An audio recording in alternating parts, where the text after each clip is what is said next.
Welcome to Talking Success, the podcast series that focuses on everything fintech. I'm your host, Darren Franks, and each week I'll be joined by a series of experts in the field who have a wealth of knowledge to share. It's time to meet this week's guest, so grab a coffee and let's start talking success.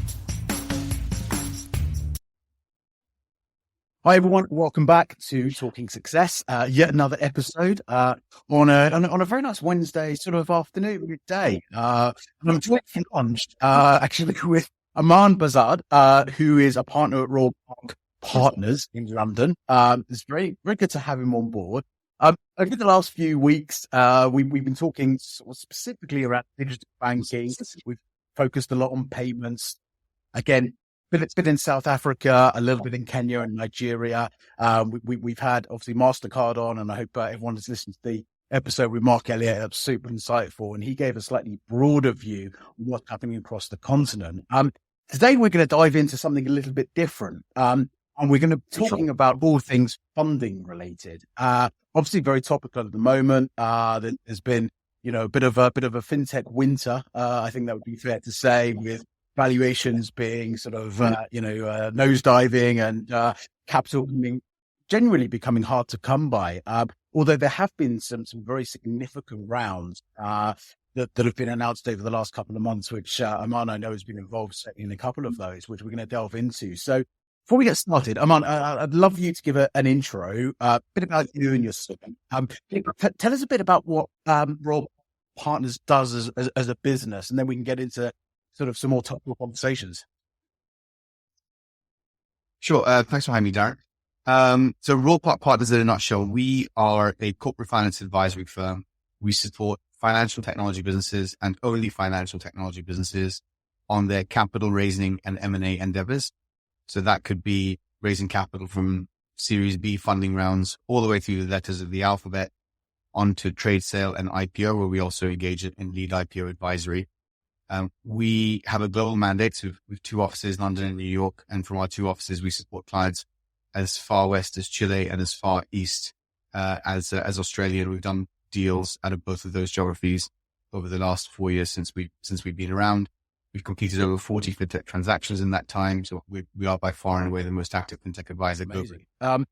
Let's I know you got east and west. Let's try and bring it back sort of a little bit centrally, because most of our viewers sort of focus in the African continent, on the African continent. I know you've been involved in a number of big ticket deals here. We've got Yoko, Cash, Lulaland, BVNK, Tunes. I know Tunes is kind of headquartered in Singapore, but they obviously operate quite extensively here in Africa. So how did that come about? How did you start getting involved in the African fintech?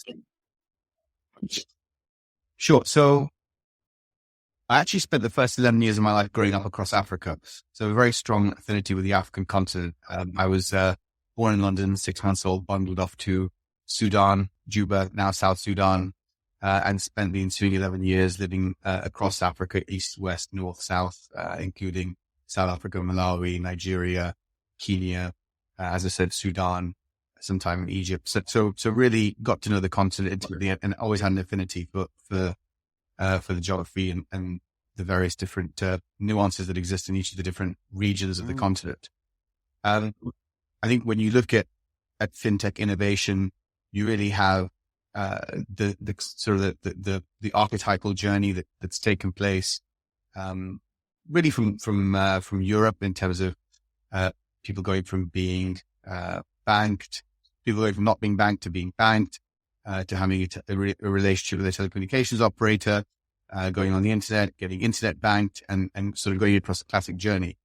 In Africa, because the speed of innovation has been so fast, and the speed of growth and increase in people's incomes has been so fast, not sort of that slow and steady increase that's happened over hundreds and hundreds of years in Europe, you have essentially gone and leapfrogged a number of those different innovation or evolutionary journeys that have taken place over the last 100 years.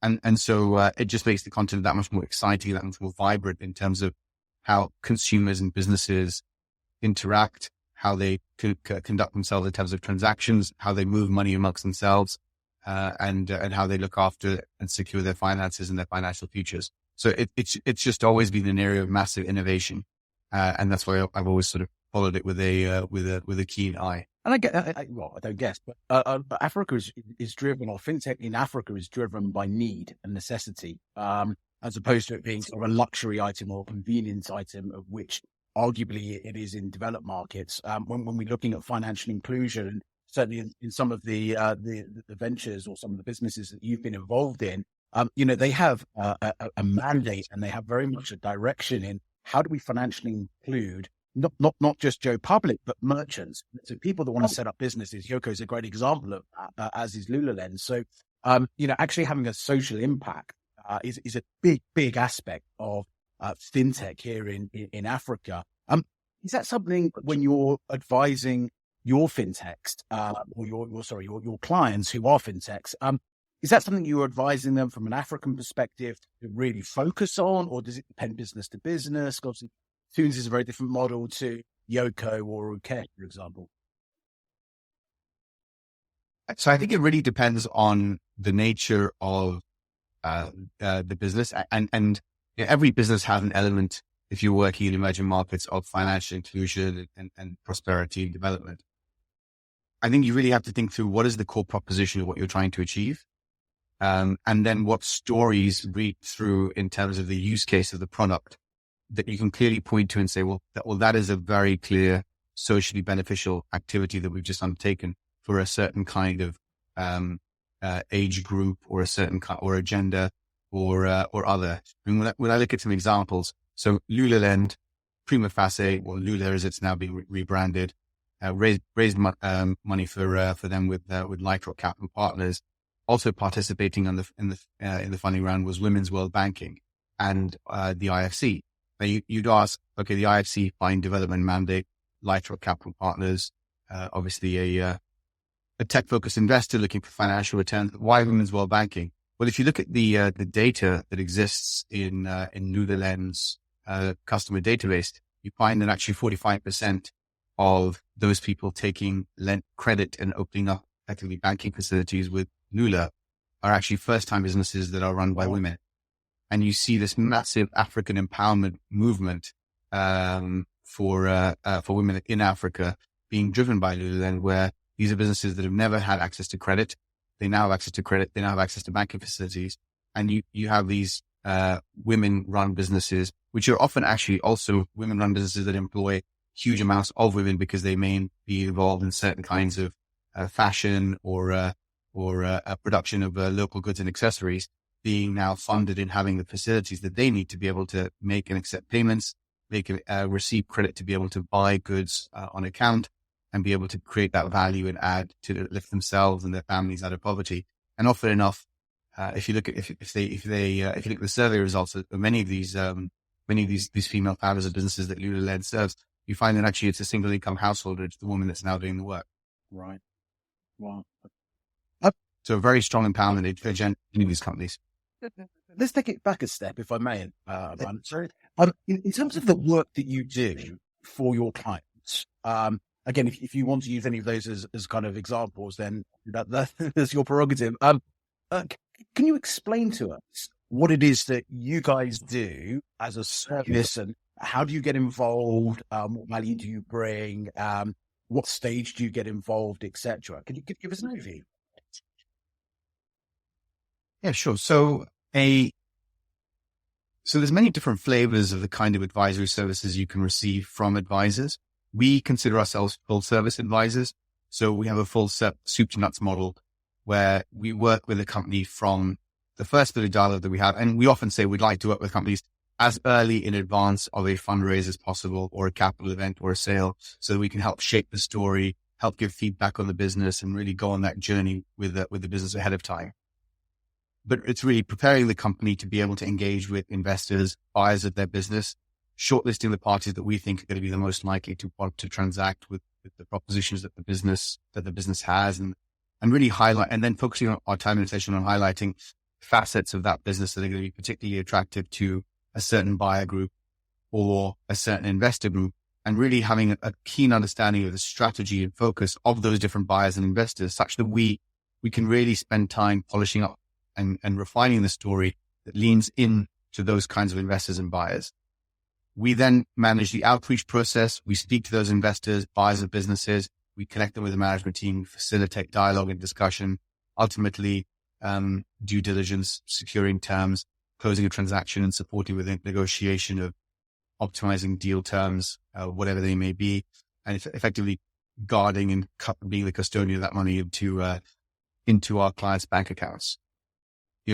When you talk about the services that we offer, and sort of talking a little bit about the elements of that journey of the first engagement with the client to the endpoint of a transaction outcome.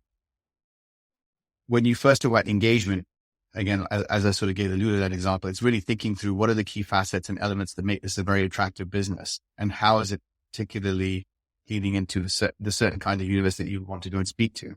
I'm a big believer that actually the buyers of African businesses over the next 10 years will predominantly come from other emerging markets. They will come from Latin America. They will come from within Africa, and they will come from Southeast Asia. And the reason for that is not because of some kind of geographical similarity, but because very often a lot of these companies want to follow their customers and their clients and their client profiles across different emerging markets where increasing cross-border trade is happening.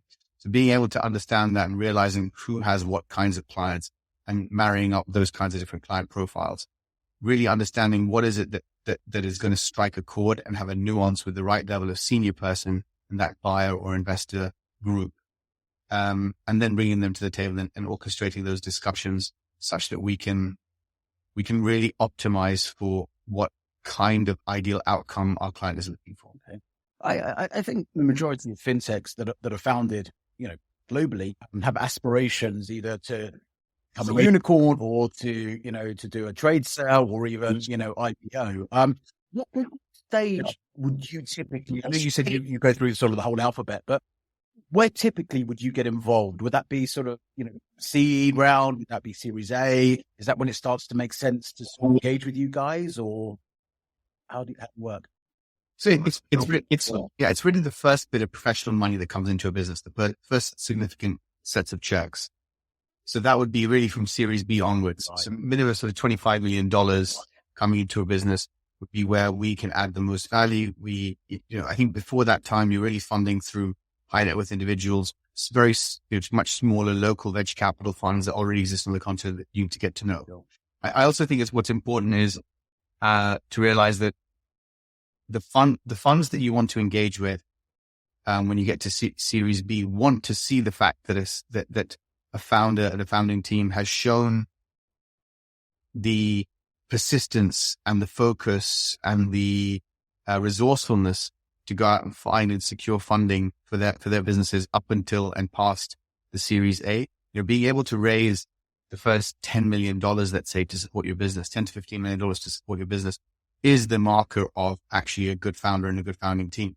And so that in itself, doing it by yourself, is a proof point that Series B funds and more mature funds look at when it comes to engaging with a company. Wow. Okay. I didn't know that was kind of a yardstick, but it kind of makes sense, I suppose. So people listening to this podcast, again, we have quite a wide array of listeners, from people that are literally bootstrapping, fintechs, all the way through to, execs publicly listed, fintechs on NASDAQ or FTSE, whatever it may be. So if you were to give some advice, I appreciate it's not a broad brush, right? You can't give the same advice to a startup as you do to, a Lulaland or someone at that sort of level where they're looking at Series B, C, D, etc.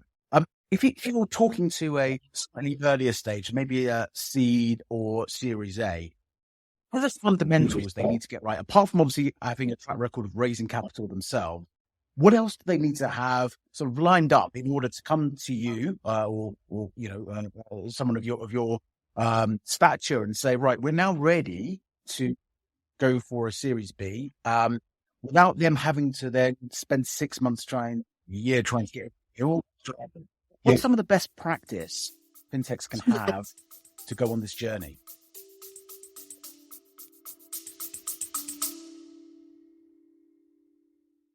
Scott, could you design a video game? I could make you a hypothetical one. If I took some random genres, mechanics, maybe blended them together and created a new hypothetical game. Now that would make a great podcast. Undoubtedly. So what would you make? Something original and exciting? A Dark Souls city builder? A co-op roguelike? Everything, all of that. We could use the Nemesis system and put it in a first-person shooter. And we could have a loot system with survival mechanics and motion controls. And maybe you could, I don't know, save a kingdom from some out-of-control toasters. What about party? Catch the Gaming Blender on all your favourite podcast platforms.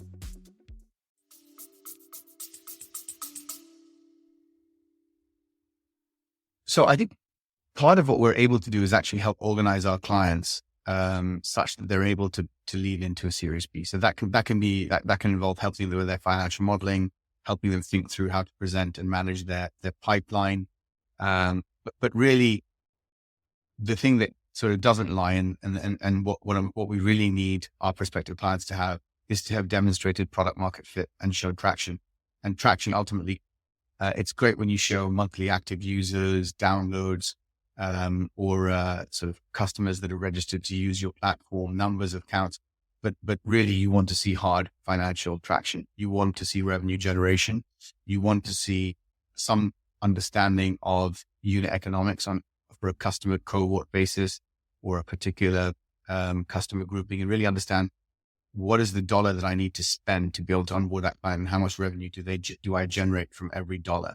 So being able to have a very solid grasp of your unit economics and having genuine traction, being able to prove that you can punch past $5 million of revenue and have a strong growth trajectory, north of, let's say north of 60 to 70% a year, really being able to demonstrate that's crucial. That an advisor can't help you with. And how important is EBITDA profit for when you're coming to Series B onwards? I think the whole sort of narrative, if that's the right word, has changed over the last year or so. I know I've been to lots of pitch events, and the questions that are being asked now of fintech founders versus what they were a year ago are very, very different, right? I'm focused on what's your route to profit, how long are you going to be into your platform, whereas a year ago it was like, how many users are you going to get, how many downloads are you going to get, what's your customer acquisition, etc. Have things changed because of the sort of global economic climate, or is that sort of just I don't know, a sign of the times? Yes. So I think the first thing to say is so for early stage businesses, there is some level of immunization from the same pressures of profitability that exist in Series B, C, and beyond companies and public companies. There isn't that same obsession with path to profitability and being profitable. If you're a seed or Series A business, because you are an early stage business, you are expected to have losses for a foreseeable period of time. So the same pressures don't exist when you're aligning, if you're a seed or Series A business on your journey, and you're sort of ramping up to get to a point where you're ready to undertake a Series B. When you do get to the point of Series B, though, or when you're sort of approaching a fundraise, I think there are some important things that you just need to remember, which is if you are looking to get venture capital funding, firstly, you still have to have very attractive growth rates. There's no escaping that. You need to be able to demonstrate that your business can grow at 1x, 2x per year. And you need to have done that successfully for a couple of years. So, you're coming off small numbers, so you should be able to achieve those kinds of growth rates, going from 100K to 200, 200 to 400, 400 to 800, and then, 1 million to 2 million. These should be achievable if your company has the right sort of, the right mix of what it needs to have from a product market fit perspective. And the second thing is really having a strong grasp and an understanding of your unit economics. Now, unit economics were just something that people used to throw out there as, theoretically, what is the art of the possible in terms of how profitable customers are. You need to have a much better grasp of unit economics and really understand what is the fully costed requirement for you to onboard a customer, and how much revenue do you generate from them. And not necessarily on a lifetime basis, but much more short-term focused over the next 3 years, maximum 5 years.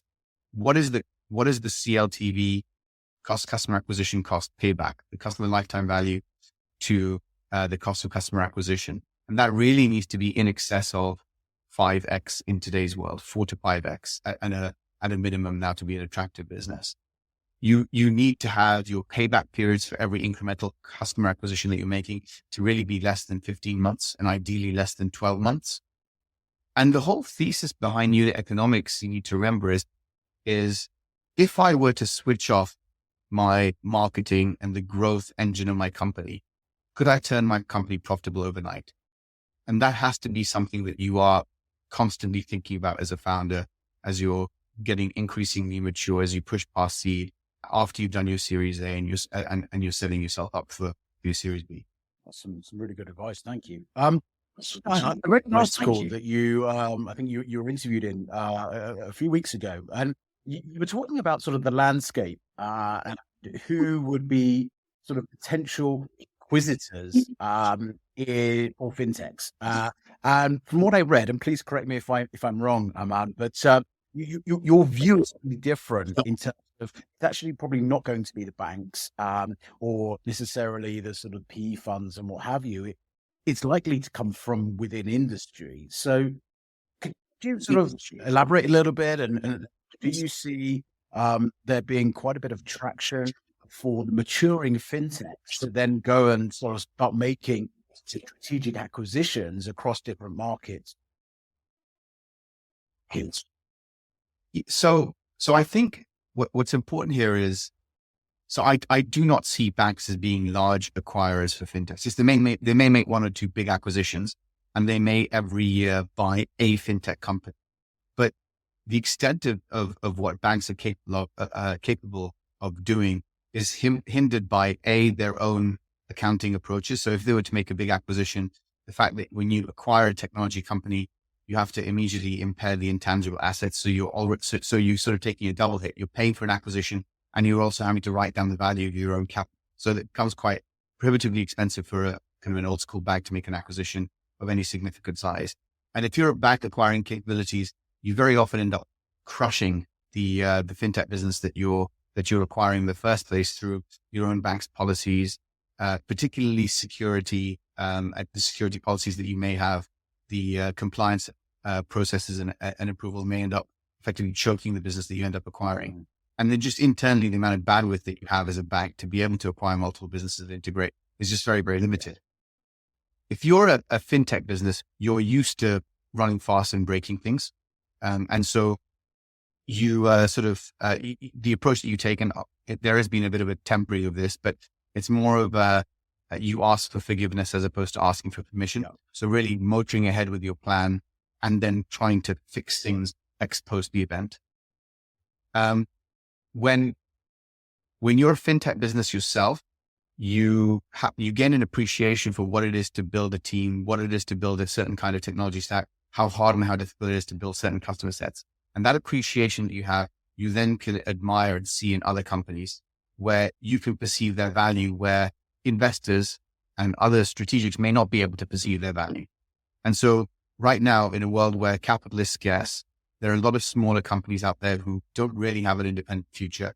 You as a let's say as a moderately or modest size FinTech business need to ask yourself, are you going to be a consolidator or will you be yourself consolidated? And that will be a core part of the thesis as you set out your business plan for the next 3 to 5 years. If you see yourself as a consolidator, then now is the time to get acquiring. There is probably a 12-month window when things are still going to be reasonably priced, where you can acquire high quality tech talent teams and keep them motivated and incentivized within your organization. Because remember, you are a FinTech business, so you will have a lot in common with the company that you're acquiring. And in that window, you'll be able to pick up bargains when it comes to those kinds of capabilities, which otherwise would have been prohibitively expensive. Yep. If you wait longer than the next 12 months and you're sort of hoping that your own funding situation radically improves or the market perceives your value as much higher in the next couple of years, those companies will already either be A, bankrupt and will have to shutter, B, being bought by somebody else and being acquired already, or 3, would have actually managed to get themselves together and be successful as an independent company and then just be too expensive to be acquired later on. So now is the time to be making acquisitions if you're a FinTech business. And I think a lot of the companies that we're speaking to have really realized that. You mentioned at the start of the call, which maybe just before we started the recording, Trustly acquiring SlimPay. So SlimPay is one of our clients. Again, it's a European transaction, so maybe a little bit less relevant to your audience. trustees gearing up for their own IPO journey, their own IPO plans, and they have been for a while now.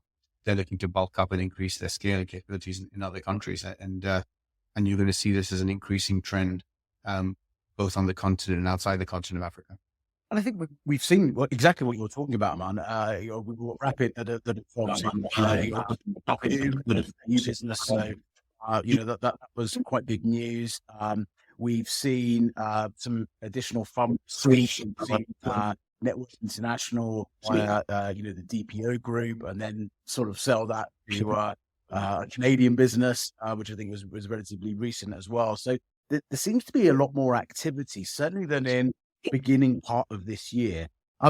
What's your view on trends? I know you've just mentioned this sort of 12-month window in terms of making acquisitions. But if you look slightly broader than that, in terms of fintechs being able to secure funding at sort of BCD onwards, is there still a market for that? Is it harder now to come up with capital? Are you seeing valuations still being taken for a big hit? Are you seeing some sort of recovery?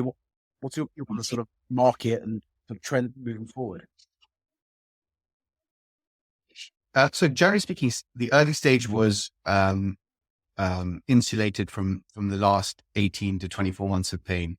The early stage investing has still continued.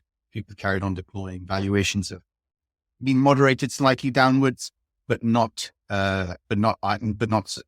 materially so. So slightly smaller rounds, slightly lower valuations, but the pace and speed of capital deployment has continued. So that, and by early stage, I'm talking about seed, pre-Series A, Series A. What was really badly affected was Series B, C in particular, funding rounds. Those have been hit disproportionately badly. And that's because it's in those two funding rounds where you're making a big bet, when it comes to, you're looking at a company at Series A and saying, yep, this company works. It looks like good traction. If we throw some more money at it, Series B, we're really expecting it to grow, but we don't know if it can grow beyond those early adopters. We don't know if it can grow beyond that one loyal customer base that they've managed to nurture to prove that the Series A work, to prove that they developed with the Series A funding. And so there's a lot of belief required at the Series B. And then at Series C, you're really trying to monitor and maintain yourself from falling into becoming a private equity profile company and maintaining yourself as a venture capital profile company. So again, another really big leap there of whether this is a extremely high growth company that can be maintained outside of its core markets. So you're having to, those are the sort of the highest risk stages of capital deployment to return. And those really, really, really dried up. I mean, that money just basically, checked out for the last, call it 18 months. We are seeing those funds coming back now. And Series D, Series E, the later stage stuff, that was always that's continued, not at the same pace as it has done historically, but it has continued. A lot of those businesses that needed to receive a Series D, Series E check had already either reached escape velocity and were profitable, could carry on and not need to make another raise, or have said, you know what, we're actually okay to become a profitable PE profile company, lower growth, and we'll get ourselves on a slightly different trajectory and tighten up our operations so that we don't need to do a Series D or a Series E. As I look at looking forward into the market over the next 12 months, where are we now when it comes to private capital deployment? Well, anecdotally, a lot of calls from a lot of funds about wanting to get busy. They've effectively sat on the sidelines for the last 18 to 24 months. If they're on the sidelines for any longer, it really calls into question the whole industry. If you're not deploying money now, when will you actually deploy money? And LPs will be rethinking their entire fund allocation process in the next cycle. Are you somebody you can actually allocate capital effectively throughout an investment cycle? So there is a desire to deploy money. There's been a strong narrowing of the bid-ask spread between private companies and investors or buyers. So there's an understanding now that people are much more pragmatic around terms. You had the Ramp CEO, for example, in the US, really celebrate the fact that he raised $300 million at something like a 30% markdown on his last funding round. That was an item for celebration. He went out to the market and said he's really happy that he got it done at the valuation that he got it away. And so, people understand that this is not a source of embarrassment to sort of engage it, to have down rounds or or to have funding rounds which don't necessarily work out in the way in which they should have circa 2021. Times have changed, times have moved on. It's really about being able to thrive as a business once you sort of draw a line in the sand between the past and the present. And then finally, when you look at the public markets, we have a B2B index and a B2C FinTech index that we publish every week. Our B2B index is up about 15% year to date on the FinTech side, and our B2C index is up around 25% year to date. So we've had, call it 9 months of really strong traction in the public equity markets for FinTech businesses. And really that's the period of time, pricing stability and valuation stability that private investors need to be able to underwrite an IPO 3, 4, 5 years down the line, and therefore discount back to the valuation of companies today. And so on that basis, we have, in my mind, a very nice perfect storm of high performing public market equities, meaning people having confidence in public market valuations and an ability to go public at some point in the future. Not today. Today is still a pretty shocking time to go public, but at some point in the future. And a realization that you need to deploy capital. Otherwise, the whole VC model effectively starts to break down. We've also just spoken about how does at what stage and what sort of advice or where do you get involved from a valuation perspective? Because I think you probably find that you've raised maybe a seed round, a pre-seed round at a number. Then you're looking at Series B, which is you said $25 million plus. How do you work with your clients, which are the FinTech, in order to come up with a sensible number based on valuations? Is there a set formula, metric? Is there go off market conditions? Where do you start?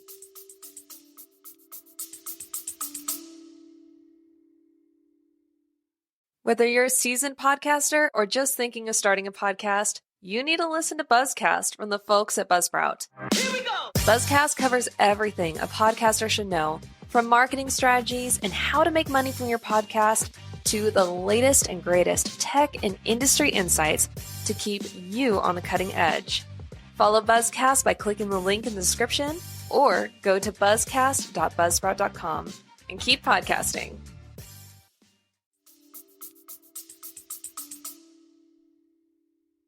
So I think that the first question we always ask our clients is, what do you want to optimize for?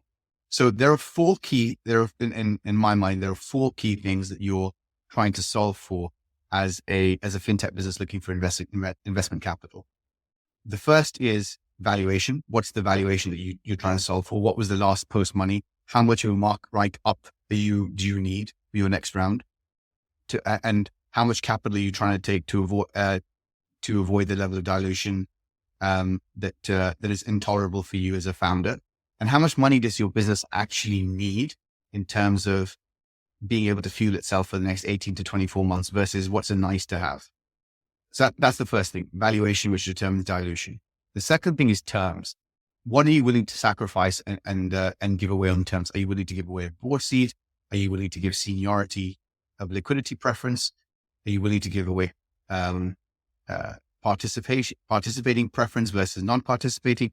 Where do you sit in terms of the level of stricture that you're willing to expose yourself to when it comes to terms? Because you can have very, very aggressive terms, but actually a much higher valuation. If you want much cleaner terms, your valuation will be lower. I think the third is the speed at which you need the money. If you need the funds yesterday, then you need to compromise on your valuation and your terms, and you see whatever the market's going to give you. And the fourth is the identity of the investor that you want. On one end of the spectrum, there's just basically dumb money. And if we were to rewind this conversation, 18 months ago, a lot of businesses, a lot of founders would say, if it's not Sequoia or Accel, I just want the dumbest money on the market. Somebody would just give a check and let me get on with it. Well, now that's not the case. Everybody wants to have investors that are going to participate at the board level, that are really going to help with contacts, connectivity, experience, really help the management team work through difficult times as well as good times. They're looking for partners to help do that. And a number of deals that we've recently done, we've opted for lower valuations and worse terms with investors, which vibed better and had a better chemistry with the management team, the management team could look in the eye and say, I really want these guys in my corner for the next 5 to 10 years versus better terms, better price, better everything. But it was clear that these investors were not going to be the guys who were pitching up for every board meeting, giving ideas and trying to open up their Rolodex to grow those businesses.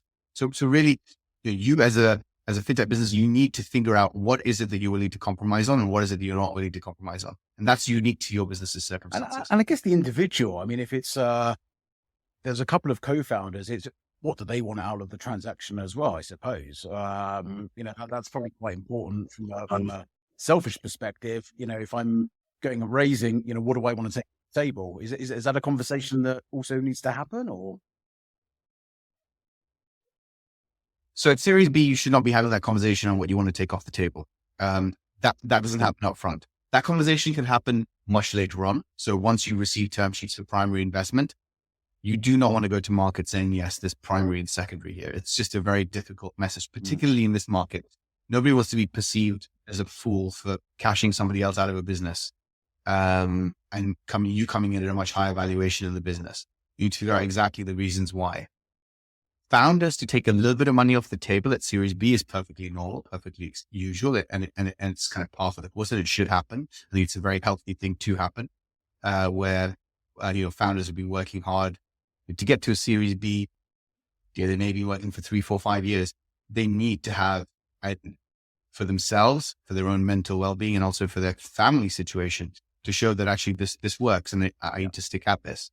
Because typically these are high-achieving individuals who had high-paying jobs, and their families are now putting pressure on them to say, this actually, you've been here half a decade. What's the return for us as a family? Just seeing you much more stressed, working much longer hours, but not the same financial reward. So it's a very normal thing to take some money off the table for founders, but you don't want to be discussing secondary, I think, at any early stage in a Series B process as well. I've got a question around jurisdictions as well. I think there's, you've obviously, advised companies, South African based. I know one's now headquartered in Singapore, one's headquartered in London.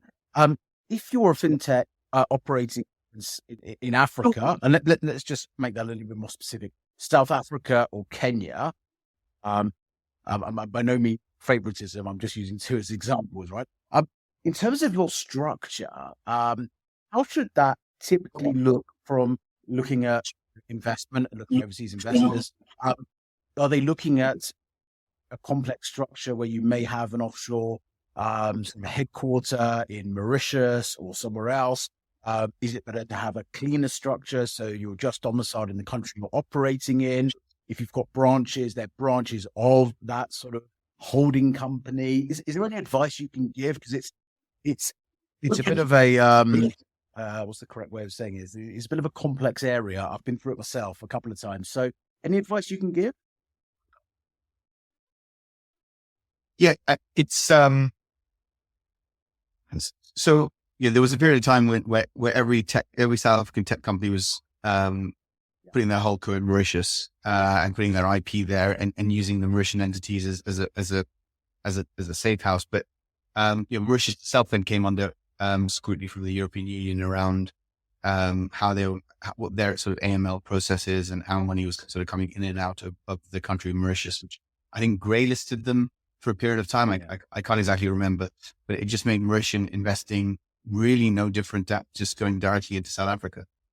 I think in my experience, going to a third country, if you're a South African, Kenyan or Nigerian entity, which is not either the UK, the Netherlands, Ireland, or the US, doesn't really make sense.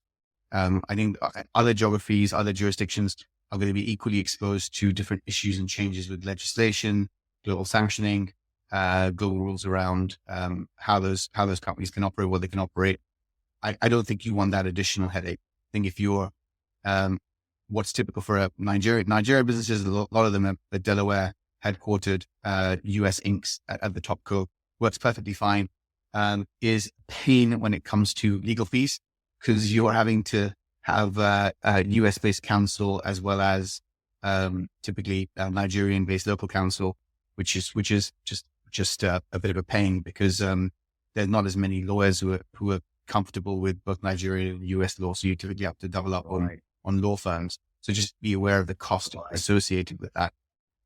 That's why I think generally speaking, the Netherlands, the UK, Ireland to a certain extent, generally the Netherlands and the UK are the preferred destinations. Netherlands because they're still within the European Union and they haven't gone through the pains of Brexit that we have in the UK.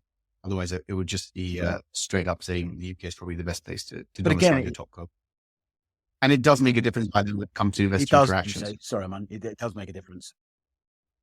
It does. It absolutely does. Yeah, it does. It does make a difference. It's not just a case of, incorporating in the UK or in Ireland or in Netherlands or in the US. These days you have to have substance. There needs to be a operating business. Decisions need to be made there. So I think, for anyone that's thinking about, maybe you're an African fintech and thinking about having sort of a headquarters offshore, it's not just as simple as, post box these days. You have to have substance. You have to have, all your decisions being made within that entity. Again, if you're South African and you set up a controlled foreign company, you don't want to be having those conversations because it's going to cost you more than legal fees. I can promise you that. Yeah, no, you're absolutely right. You do want substance. A number of the companies, Yogo, for example, has created a center of excellence on the tech side in the Netherlands. The biggest issue that the African continent suffers from is a flight of skilled resource. People graduate from universities, technical colleges. They work for a few years in a bank or a tech business, and they get offered visas to go to the US, Canada, Europe, because there's a shortage of highly skilled tech workers. And so you have this continuous flight of technical quality and capability out of the African continent. And so very often you need to have these technical centers in London or in the Netherlands or in the US where there is that technical skill on the ground, which can augment and support. Yeah, but there's a big cost associated with doing that, right? Because if you start paying, salaries in the Netherlands or the UK, and then you're trying to work on your economics, that has a big impact on that, right? Because your cost base, all of a sudden your OPEX goes through the roof because of, cost of labor. Where if you're offering a solution here in Africa, where typically, the actual dollar value is a lot less, is that not harder then to sort of make money off of that? Does that work if it's at scale or? I think there's a recognition that it's very hard to find high quality African tech talent. And so you can definitely have a product on the ground in Africa. You will find technical developers, etc., and great high quality coders and developers on the ground across the continent of Africa. Really, when you're talking about fintech businesses that want to scale across more than just one country, have ambitious to become unicorns, you're talking about a level of being there, done it, hiring that you want to do. So you want to hire senior product tech people from the likes of Revolut or Monzo, etc., those kinds of places. And typically those individuals are not located in Africa. They're located in, European capitals. I think if I had $1 for every time a fintech founder has told me they want me to go and hire them, the head of product from Revolut, I'd be a very wealthy man without having actually to do anything. Because I think that, again, it's important though. What was it on this topic? It's important that I think fintech founders or people working in fintechs recognize the fact that, you can't just go and cherry pick. You can't just go to the head of, product Revolut and go, come and work with me and I'll pay you, $100,000 on the basis of, look, I'll give you some equity and we might become a unicorn. I think there needs to be a bit of realization there of actually what sort of talent you can attract based on where you are as a stage of business, what sort of risk appetite people have. And really what the business, not just a case of, we're going to set up an office in London and I'm going to get the head of Starling Bank and I'm going to get the head of Revolut and I'm going to get the head of whatever other fintech we've got over in the UK. There's a bit more work that needs to be done behind the scenes, I think.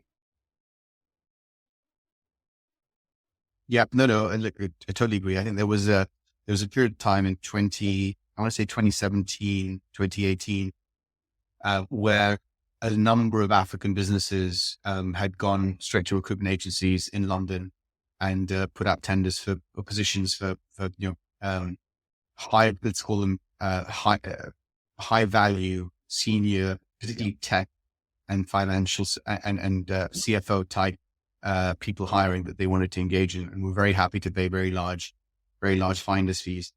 But they all faced challenges in terms of recruiting their headcount. I'm a firm believer that, and I don't mean to sort of shoot down the talent management world and recruitment world, but I think it's very hard to see these being successful hires, particularly when it comes to emerging markets type businesses, unless it's come via personal network or personal recommendation or somebody's put you in touch with them, because the connection needs to happen at a much more personal level, and it needs to be vision based as opposed to sort of mathematical. Yeah, listen, I think the days of it being a match for a CV, the CV matches the job spec is long gone. That's why we as business, we just focus on fintech, right, in emerging markets. So we know the market, we know the people. Someone gives us a call, says, it's FO that's done X, Y, Z. Yeah, actually, they're probably sitting here on my WhatsApp, and I can give them a call, and that's the difference. I think if you're a foreign fintech going into another market, expected to get labor from that market, you don't know people from Adam. I think culturally there's always a bit of a mismatch as well. We've seen that a lot. We want someone from the UK or from the US or from Europe to come in. They come in, they have their own ways of working. It's very different running an African business to running a European business, just in terms of culture, if nothing else. And that sometimes very disruptive rather than, having the positive effects.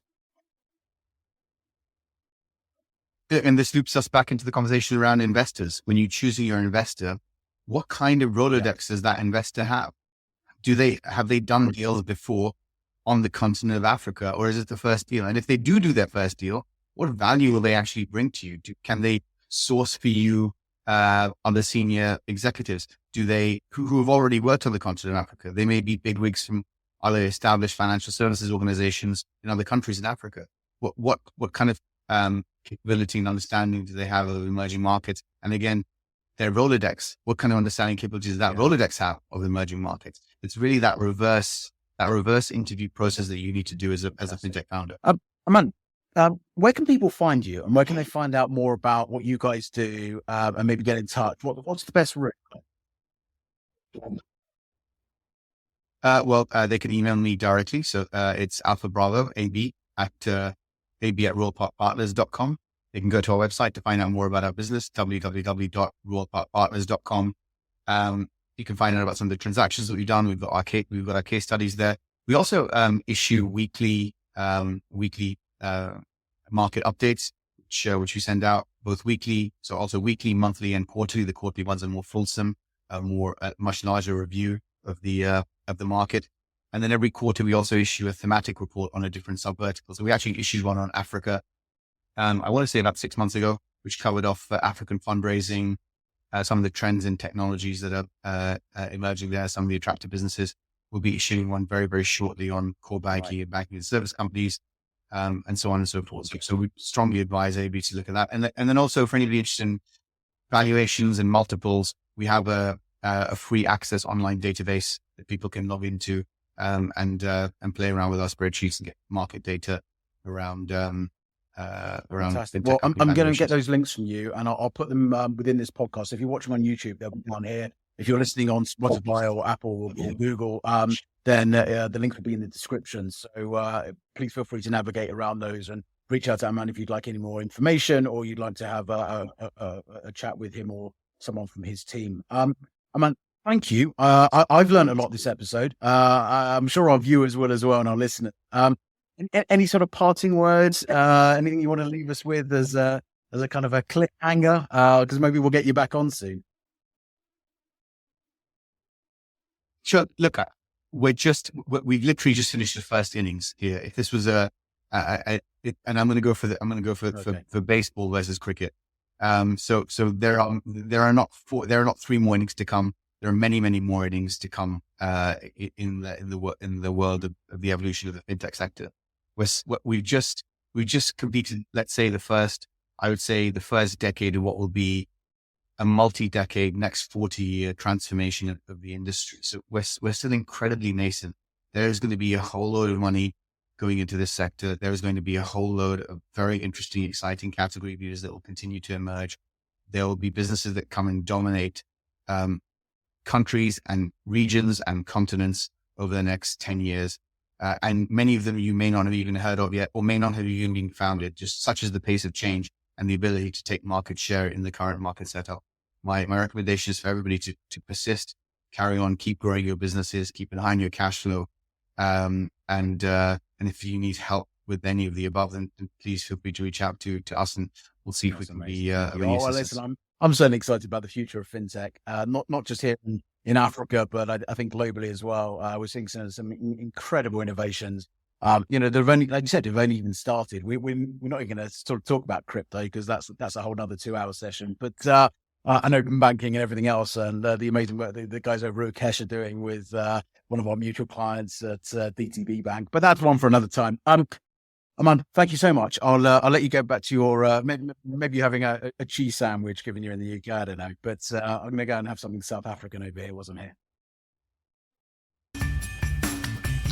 And that's a wrap for this week's episode of Talking Success. Thank you so much for tuning in and joining us for this fascinating discussion of all things fintech. We hope you've enjoyed this episode and have gained some valuable insights into the ever-evolving world of finance and technology. A huge thank you to our guests for sharing their expertise and providing us with some amazing insights. We certainly couldn't have done this without them. Don't forget to subscribe to our podcast and stay tuned for more exciting conversations with experts in the field. Until next time, keep learning, keep growing, and keep talking success.